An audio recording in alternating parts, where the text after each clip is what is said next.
paru-parunya, jadi bagian dalamnya kalau anatomi. Nah,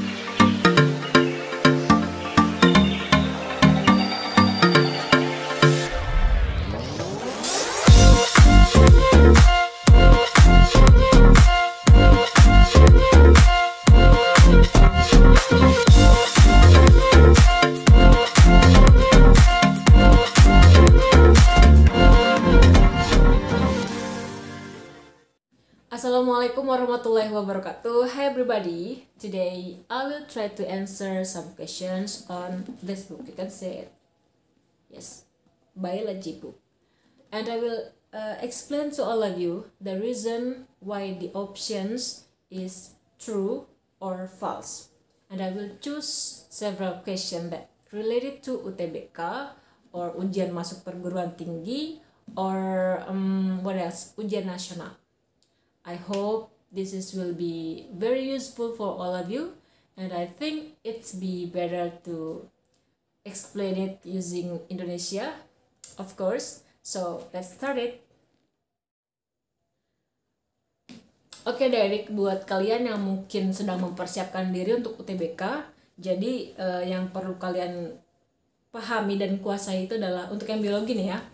Jadi dari kelas 10 kan kalian belajar tentang ruang lingkup biologi, sampai kelas 12 kalian belajar tentang bioteknologi. Nah, itu ada di buku ini. Tapi kalian coba cari yang terbaru aja. Oke, yang pertama kita coba lihat soal yang tentang ruang lingkup biologi dulu ya, karena itu bahasan paling awal di dalam kita mempelajari biologi di level SMA. Tunggu sebentar, saya cari soalnya dulu. Tadi saya sudah tanda, tapi mana dia ya?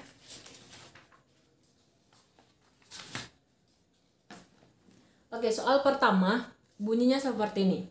Urutan pemecahan masalah biologi dimulai dari yang A, pilihannya adalah penyajian hipotesis, yang B, merumuskan hukum, yang C, melakukan percobaan, yang D, penetapan masalah, sama yang E, pengumpulan masalah. Kira-kira yang benar yang mana di situ?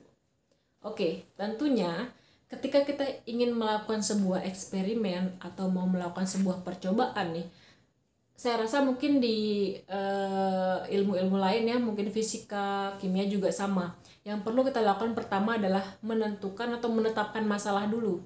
Jadi kita tentuin masalahnya apa ya gitu. Mungkin teman-teman bisa ngelihat ada masalah apa di sekitar kita. Masalah biologi misalnya kita lihat ketidakseimbangan ekosistem misalnya. Atau mungkin kita bisa lihat masalah biologi itu misalnya ada penyakit atau apa gitu kan yang ingin kita selesaikan masalahnya dengan obat tradisional misalnya atau obat-obat herbal. Nah, pertama kita menetapkan masalah dulu.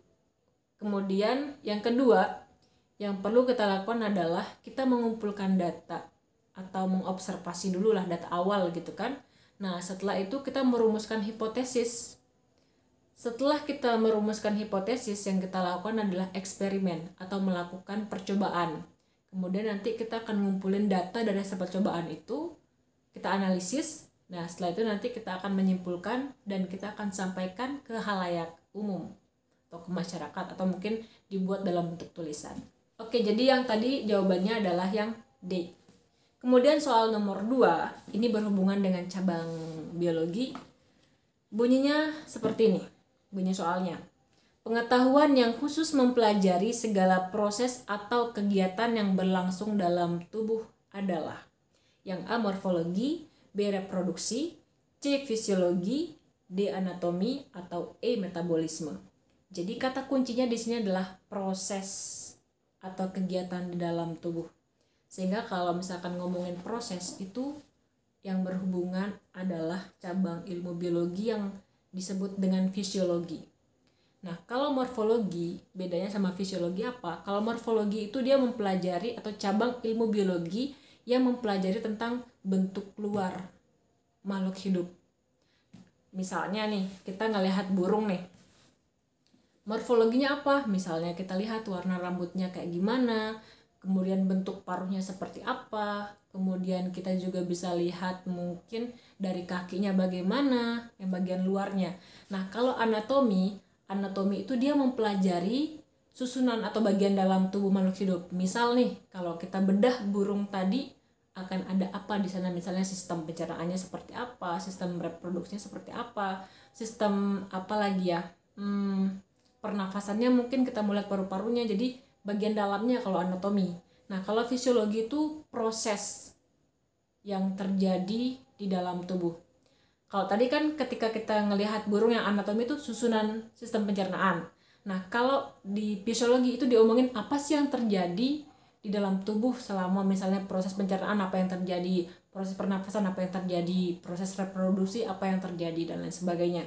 Nah, kemudian kalau metabolisme itu dia merupakan keseluruhan reaksi di dalam tubuh organisme yang kemudian mendukung organisme itu tetap survive, tetap hidup. Dan kalau reproduksi dia berhubungan sama perkembangbiakan, seperti itu bedanya. Jadi ada banyak sekali cabang ilmu biologi yang perlu kita ketahui. Tapi saya rasa semakin kalian sering latihan soal, kalian bakal tahu mana yang sering keluar di soal-soal UTBK. Nah, kemudian cabang-cabang ilmu biologi juga itu ada beberapa pembagian sih. Pertama itu dilihat dari level hierarki kehidupannya. Kan kalau level itu dimulai dari kalau dari ini ya kita ambil dari sel aja ya. Ada juga yang referensi mengatakan dari atom, kemudian molekul organik, kemudian sel, jaringan, organ, sistem organ, kemudian ada lagi organisme, kemudian populasi, lalu komunitas, kemudian ekosistem, kemudian bioma, lalu biosfer. Nah, kalau misalkan cabang ilmu biologi yang mempelajari tentang sel itu namanya sitologi. Nah, kalau yang mempelajari tentang jaringan namanya histologi dan lain sebagainya. Jadi ada cabang ilmu biologi yang berhubungan dengan hierarki kehidupan tadi. Nah, ada juga cabang ilmu biologi yang berhubungan dengan objek yang dipelajari. Dalam hal ini misalnya dia mempelajari tentang jamur misalnya. Kalau misalkan cabang ilmu biologi yang mempelajari tentang jamur itu namanya mikologi. Kalau yang mempelajari tentang virus namanya virologi. Kalau yang mempelajari tentang burung namanya ornitologi. Kalau yang mempelajari tentang ikan namanya ichtyologi. Jadi kebanyakan dominan ditambahin kata-kata logi-logi aja di samping istilah Yunani dari nama organisme yang dipelajari tersebut. Oke guys, mungkin cukup sekian untuk yang ruang lingkup biologi. Kalau misalkan kalian punya request mau bahas soal apa, silahkan boleh diketik di kolom komentar, dan insya Allah kita bakal bahas di pertemuan atau di video berikutnya.